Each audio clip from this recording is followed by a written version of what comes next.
Title Chapter 27 The Lull.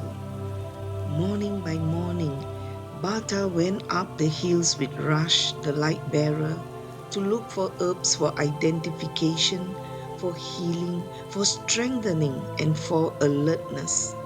In the evenings, Bata tended to the herds, and a satisfaction rested in him. The tiredness of the day could not erase the sense of fulfillment that cradled him in his rest and in his dreams. He woke up with great expectancy as to what else the day would bring him. Rush himself was also sensing that fulfillment in himself as he began to release his skills and understanding to the students so quick and eager to learn all he had.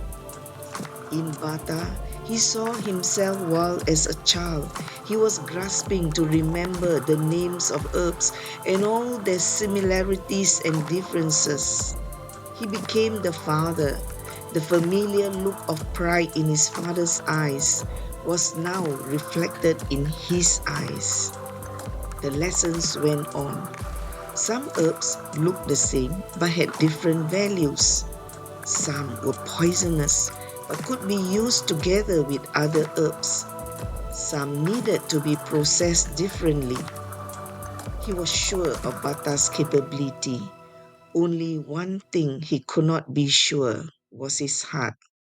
Fame and greed could corrupt a wolf slayer and kill him. Elder Toro, meanwhile, was learning to receive seeds of light, and he was soon able to release them to a few others.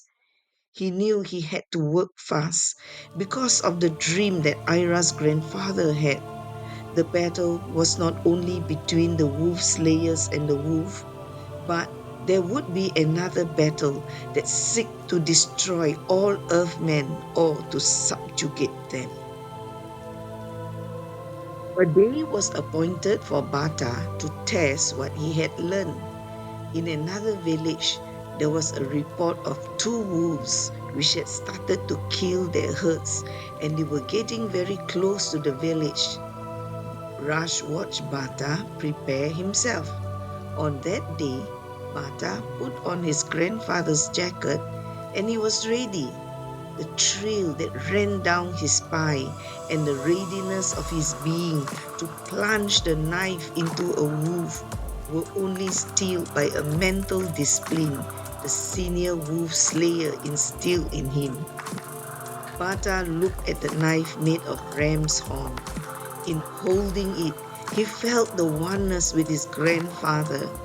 His father hardly spoke about his grandfather, for any mention of him would cause his mom to cough loudly. However, Bata had received a diary from his father. His grandfather had chronicled each victory and how the wolves had tried to outsmart him.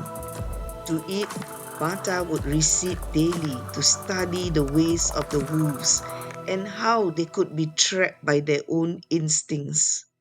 However, there was one part that his grandfather mentioned which he failed to understand, and that was about the light seed. Rush knew Bata lacked a very vital weapon, which was the light seed. Yet the gift of a wolf slayer was enough to kill ordinary wolves.